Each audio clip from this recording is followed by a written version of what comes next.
Est-ce que vous en avez marre de devoir toujours recréer des posts à droite à gauche pour les réseaux sociaux de manière récurrente et que c'est régulier, tous les jours vous faites probablement toujours les mêmes choses? Eh bien moi c'était mon cas, mais aujourd'hui j'ai réussi, grâce à une nouvelle fonctionnalité de ChatGPT, j'ai pu apprendre à faire mon propre GPT pour automatiser mes tâches. J'ai plus besoin d'une part de copier-coller les prompts que j'avais dans mon dossier pour refaire la même chose tous les jours, et d'autre part, ça me permet d'automatiser beaucoup de choses. Pourquoi? Parce que ChatGPT, moi j'ai le 4, donc peut-être que ça marche avec le 3.5, je ne sais pas. Mais toujours est-il que je vous conseille quand même de payer le 4, il est à peu près à une vingtaine de dollars par mois, ce qui est non négligeable si vous l'utilisez régulièrement. Alors moi je trouve que c'est un très très bon investissement. Effectivement, peut-être que mes posts sont moins qualitatifs qu'autrefois, je passe peut-être moins de temps, mais j'en fais beaucoup plus,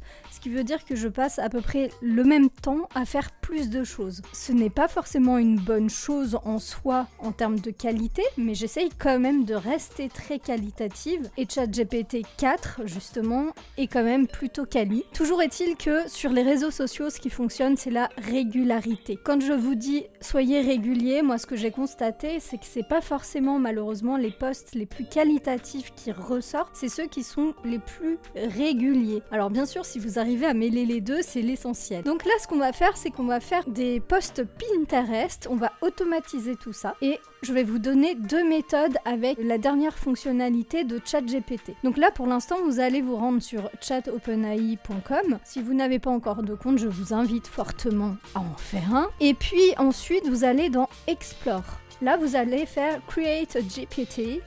Oui, je fais mon accent parce que sinon ça fait Create GPT. Bon, c'est pas très beau, mais voilà. Ensuite, bah là ça va être tout en anglais, mais ne vous inquiétez pas, vous pouvez lui dire de parler en français, il va essayer de s'adapter. Premièrement, vous allez lui expliquer ce que vous voulez faire. Alors moi je vous dis, je le fais pour ça. Mais vous pouvez lui demander de faire n'importe quoi, vraiment. Alors l'avantage c'est que ChatGPT maintenant va sur internet, il lit également vos images, vos documents, et aussi il peut créer des images. Donc ça c'est trois choses qui sont essentielles, qui n'existaient pas il n'y a pas si longtemps que ça. Donc ces trois points, je vous dis, ça va vous changer la vie. D'autant plus que là maintenant, comme je vous dis, il y a le quatrième point qui est de créer son propre petit GPT. Vous allez lui donner les directives de ce que vous allez faire. Donc premièrement, ce qu'on va faire, c'est que je vais lui expliquer que sur mon site internet, j'ai des images et j'aimerais bien qu'il récupère les images de mon site pour en faire des posts Pinterest avec le petit texte bien référencé qui va bien avec. Donc par exemple, prenons cet article-là. Donc là, j'ai une image, j'en ai une deuxième, troisième, quatrième, cinquième et sixième. Donc j'aimerais bien qu'il me référence ces images. Donc je vais expliquer qu'il doit se rendre sur ce lien, qu'il doit me prendre chaque image et qu'il doit résumer en gros ce qu'il y a dedans pour que les gens aient envie de cliquer. Donc je copie mon lien du blog là où je veux qu'il surfe. Donc déjà je lui donne une première instruction. ChatGPT va essayer de comprendre l'instruction que vous allez lui donner et vous allez voir qu'il va résumer ce que vous voulez que vous fassiez. Donc si vous n'êtes pas d'accord avec lui, vous pouvez le corriger. Donc là, il m'a trouvé un nom pour ce GPT, mais si je suis pas contente de ce nom, soit je peux lui dire directement ici, je ne veux pas que ce soit ce nom, je peux le changer, soit vous allez dans Configure. Là, dans Configure, vous avez le nom. Donc vous pouvez mettre Pinterest post blog. Voilà. Ensuite, là, il vous a mis une description. Donc si c'est bon, vous êtes content, vous allez dire OK, c'est bon. Vous allez regarder les instructions, vous pouvez les modifier comme vous voulez. Et là, vous avez aussi des conversations starters. Donc les conversations starters, c'est exactement ça, c'est des pré-prompts qui vous permettent de diriger ChatGPT rapidement. Donc vous allez pouvoir aussi les modifier eux-mêmes ou les supprimer, etc., en rajouter comme bon vous semble. Vous pouvez aussi lui ajouter des savoirs. Donc pour ça, vous allez lui ajouter par exemple des fichiers que vous avez déjà préparés pour qu'il puisse s'en inspirer. Et vous pouvez lui ajouter d'autres actions. Vous voyez, c'est très complet en fait. Là, vous pouvez même lui demander, est-ce que tu peux me faire une image, une illustration pour aller à cette place-là pour que vous puissiez bien le retrouver facilement.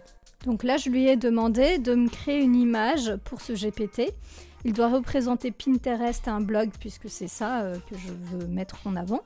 Il faut qu'il reste simple et que ce soit un logo en flat design. Donc flat design, c'est le design plat, donc il va pas mettre beaucoup d'éléments normalement, ça devrait être bon. Bon, le visuel n'est pas terrible, mais de loin, on reconnaît.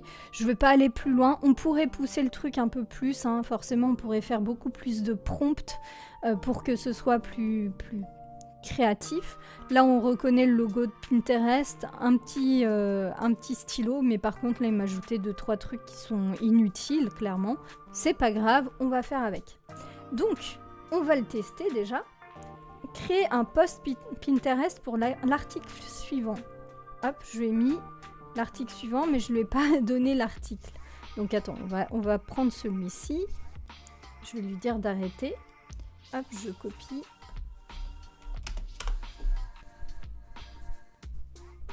Donc là, il me dit qu'il est en train de visiter mon site. Donc là, on va voir ce qu'il va faire. Est-ce qu'il va reprendre les images que j'ai déjà faites sur mon site? Je ne pense pas qu'il ait le droit, mais on peut voir, on peut essayer. Et peut-être qu'il va me créer lui-même une image. On va voir. En tout cas, ce qui est sûr, c'est qu'il va me créer le post de Pinterest à partir de mon article.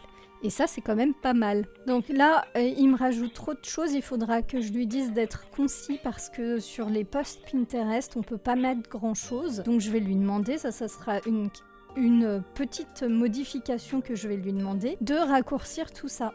Ok. Donc ça me convient pas. Clairement, l'idée de base est sympa, mais ça ne va pas assez loin.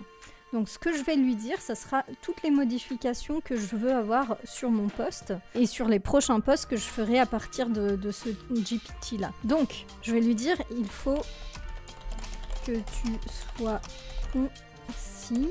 Alors l'avantage de cette technique, c'est que vraiment, vous n'avez pas besoin de coder, vous n'avez pas besoin de connaître les prompts, ni même de connaître les intelligences artificielles.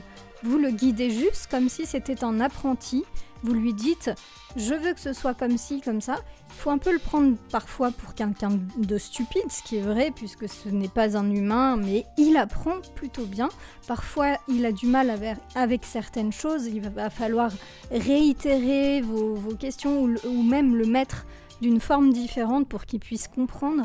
Parfois, ça prend un peu de temps, mais vous voyez, une fois que vous avez bien géré votre GPT, vous allez voir que ça va aller beaucoup plus vite, ce sera beaucoup plus fluide et tous les posts Pinterest que vous allez faire, eh bien, vous allez les faire avec celui-ci. Donc là, il vous propose par exemple de changer le ton, de faire des modifications. Donc ça, c'est à vous de voir ce que vous voulez modifier. Donc si par exemple, moi par exemple, je tutoie maintenant mon audience, enfin j'essaye parce que là je t'ai tutoyé, enfin je t'ai vouvoyé jusqu'à présent, mais c'est une question d'habitude. Donc là maintenant essayez d'interagir avec, voilà, donc ça c'était l'ancienne version. Je vais lui redemander exactement la même chose. Alors je vais arrêter, je vais lui demander celui-ci avec toujours le lien de mon article.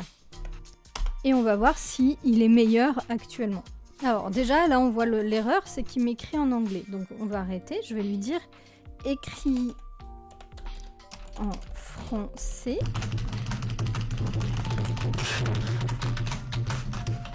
Récupérer quelque chose qui m'intéresse, que j'ai bien aimé faire, qui a bien fonctionné. Donc pour l'instant, mon Pinterest, il n'est pas encore très volumineux comme vous pouvez le voir. Mais j'ai quand même quelques posts comme celui-ci qui a bien fonctionné notamment. Celui-ci encore mieux, je dirais. Voilà. Donc ce qu'on va faire, c'est tout simple ce que j'ai écrit. Peut-être qu'il va falloir que je sois un peu plus... que j'écrive plus de choses dedans. Voilà, peut-être comme ça. Voilà, on va copier ce prompt. Enfin, on va copier ce texte. Je vais changer parce que là, je tutoie maintenant. Voilà, donc une fois que je suis satisfaite, là, c'est un exemple. Je vais quand même lui dire, ne prends pas le contenu en compte, mais la forme. pour pas qu'il me reprenne la même chose. Donc là, avec les modifications que je lui ai demandées, il m'a dit j'ai fait la mise à jour et donc le GPT va changer telle ou telle chose et il va faire comme ça. Donc là, je vais réessayer de faire la même chose. Donc il m'a fait quelque chose, c'est un exemple, il m'a dit le titre ce sera ça, le lien ce sera ça, le résumé ce sera ça, la légende ce sera ça. Moi ça ne me convient pas, je veux qu'il me le crée lui-même. C'est-à-dire que je veux pas qu'il y ait le titre, lien, etc. Je veux qu'il me fasse vraiment le post. Donc je vais encore lui redemander des modifications. One eternity later. Alors, ce qu'on va faire, c'est que je vais reprendre l'image, donc je la télécharge. Hop. Ensuite, je vais prendre le titre, le texte, etc. On va voir si ce texte est peut-être un petit peu grand. On va voir. Et je vais tout faire sur Pinterest. Donc, hop, créer une épingle. Donc, choisissez un fichier, ouvrir. Donc là, c'est parfait, la taille est parfaite. Donc, je vais mettre le titre. Ensuite, je prends le texte. Hop, je le copie. Je le colle. Ça a l'air d'aller. Le lien, on va reprendre ce lien-là. Je choisis le tableau, donc IA. Je cherche un tag, donc je pense que c'est les hashtags. Hein. Je vais les mettre ici aussi. Alors, du coup, ça me fait trop. Je vais retirer. Voilà. En fait, 3 hashtags, c'est bon, pas besoin de plus. On peut ajouter du texte directement ici. Tiens, ça je savais pas, c'est nouveau peut-être, ou je ne connaissais pas. Donc si jamais, voilà, vous voulez ajouter le titre de votre article, de votre post, vous pouvez le mettre ici. Bon, du coup, mon image ne va pas, mais bon. Hop, on va voir comme ça. Plus d'options, ok. On va publier. Voilà, du coup, on va l'afficher. Et donc, franchement, ça fonctionne bien. Alors, deuxièmement, je vais revenir sur mon chat GPT. Je vais faire save parce que ça, c'était juste le test. Hein. Donc, je vais sauvegarder. Et là, je peux dire soit que moi, soit d'autres gens avec le lien. Donc voilà, vous avez créé de A à Z avec ChatGPT et puis un petit peu aussi de Pinterest pour le texte ici. Entièrement une image.